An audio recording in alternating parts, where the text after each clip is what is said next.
శ్రీ మహాగణాధిపతయే నమః, శ్రీమాత్రే నమః. ప్రజ్ఞాన్ డివోషనల్ ఛానల్ ప్రేక్షకులందరికీ నమస్కారం. శ్రావణ మాసం శ్రీ మహాలక్ష్మీదేవికి ఎంతో ప్రీతిపాత్రమైన మాసం. ఈ మాసంలో పొరపాటున కూడా ఎలాంటి తప్పులు చేయకూడదో ఈ వీడియోలో మనం తెలుసుకుందాం. శ్రావణ మాసంలో కొన్ని తప్పులు చేస్తే లక్ష్మీ కటాక్షం తగ్గిపోతుంది. వాటిలో ముఖ్యమైనటువంటిది ఏంటంటే, శ్రావణ మాసంలో పగటి పూట నిద్రపోకూడదు. పగలు నిద్రపోతే లక్ష్మీ కటాక్షం తగ్గిపోతుంది. అలాగే ప్రదోష కాలంలో కూడా నిద్రపోకూడదు. అంటే సూర్యాస్తమయానికి ముందు వచ్చే కాలాన్ని ప్రదోష కాలం అంటారు. దోషం అంటే చీకటి, ప్రదోషం అంటే చీకటికి ముందు వచ్చే కాలం. ఆ కాలంలో కూడా పొరపాటున నిద్రపోకూడదు. ప్రదోష కాలంలో ఆహారం కూడా తీసుకోకూడదు. అలా తీసుకుంటే లక్ష్మీ కటాక్షం తగ్గిపోతుంది. సూర్యోదయ సమయంలో, సూర్యాస్తమయ సమయంలో నిద్రించరాదు. అలాగే శ్రావణ మాసంలో మహిళలు స్నానం చేయకుండా వంట చేయరాదు. అలా చేస్తే లక్ష్మీ కటాక్షం తగ్గిపోతుంది.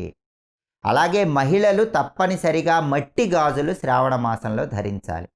మట్టి గాజులు ధరించకపోతే లక్ష్మీదేవి అనుగ్రహం తగ్గిపోతుంది. సాయంకాలం 6 దాటిన తర్వాత పాలు పెరుగు ఎదుటి వాళ్ళకి అప్పుగా ఇవ్వకూడదు. అలా ఇచ్చినట్లయితే లక్ష్మీదేవి అనుగ్రహం క్రమక్రమంగా తగ్గిపోతుంది. అలాగే ఉప్పు, మిరపకాయలు, చింతపండు ఇలాంటివి ఎదుటి వాళ్ళ చేతికి ఇవ్వకూడదు. అసలు ఉప్పు అయితే సాయంకాలం 6 గంటలు దాటిన తర్వాత ఎట్టి పరిస్థితుల్లో ఎవరికి ఇవ్వకూడదు. మిరపకాయలు, చింతపండు ఎవరికైనా ఇవ్వవలసి వచ్చినా వాటిని కింద ఉంచి తీసుకోమని చెప్పాలి.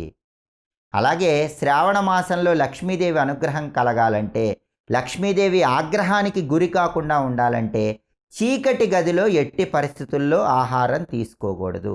చీకట్లో ఆహారం తీసుకుంటే లక్ష్మీ కటాక్షం తగ్గిపోతుంది. పువ్వుల్ని నిర్లక్ష్యం చేయకూడదు. పువ్వుల్ని విసిరేయటం ఇలాంటివి చేస్తే శ్రావణ మాసంలో లక్ష్మీ కటాక్షం తగ్గిపోతుంది.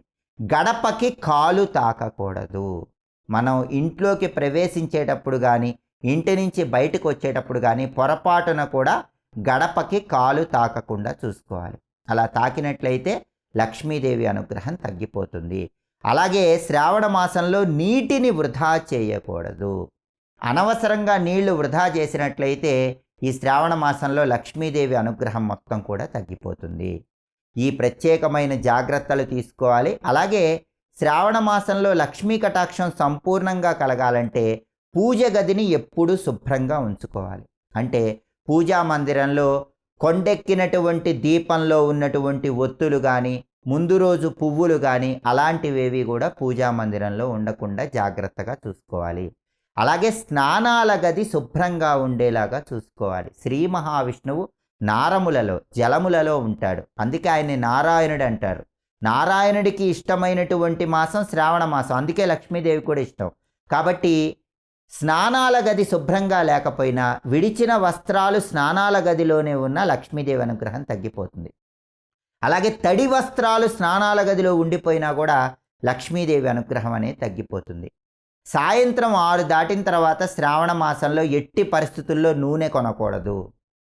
నువ్వుల నూనె, నువ్వులు సాయంత్రం 6 దాటిన తర్వాత కొనకూడదు.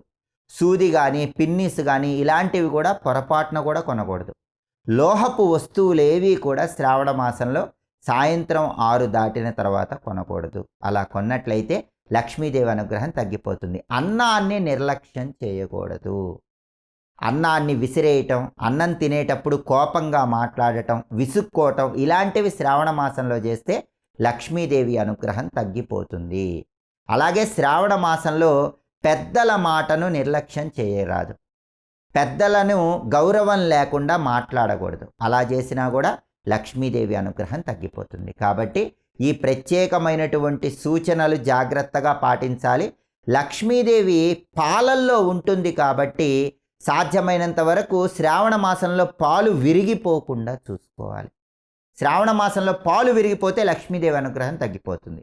ఈ జాగ్రత్తలు పాటించినట్లయితే, ఈ తప్పులు చేయకుండా ఉన్నట్లయితే లక్ష్మీదేవి అనుగ్రహానికి ప్రతి ఒక్కరూ సులభంగా పాత్రలు కావచ్చు. సర్వే జనాః సుఖినో భవంతు. స్వస్తి.